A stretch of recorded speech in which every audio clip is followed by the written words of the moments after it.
Hello hi friends, అందరు ఎలా ఉన్నారు? Welcome to Tanvik kitchen blogs. ఈరోజు రెసిపీ వచ్చేసి టొమాటో మెంతి కూర చట్నీ ఎలా చేసుకోవాలో చూపిస్తున్నాను. ముందైతే నా ఛానల్ని సబ్స్క్రైబ్ చేసుకోండి. ముందుగా కడాయి పెట్టుకొని ఆయిల్ యాడ్ చేసుకొని 2 స్పూన్స్ శనగపప్పు, 2 స్పూన్స్ మినపప్పు అయితే యాడ్ చేసుకొని గోల్డ్ కలర్ వచ్చే వరకు ఫ్రై చేసుకొని దాంట్లోకి ఒక 6 పచ్చిమిరపకాయలు కూడా యాడ్ చేసుకొని ఫ్రై చేసుకొని వీటిని అయితే మిక్సీ జార్లో వేసుకొని ఫైన్ పౌడర్ లాగా చేసి పక్కన పెట్టుకోవాలి. అదే కడాయిలో కొంచెం ఆయిల్ యాడ్ చేసుకొని మెంతి కూర అయితే కాడలతో సహా ఫ్రెష్గా యాడ్ చేస్తున్నాను మా terrace గార్డెన్లోది.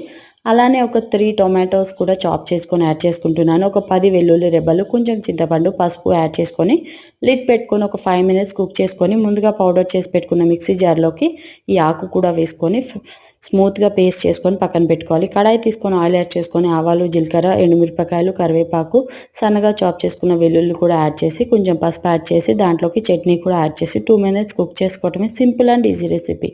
Thank you for watching.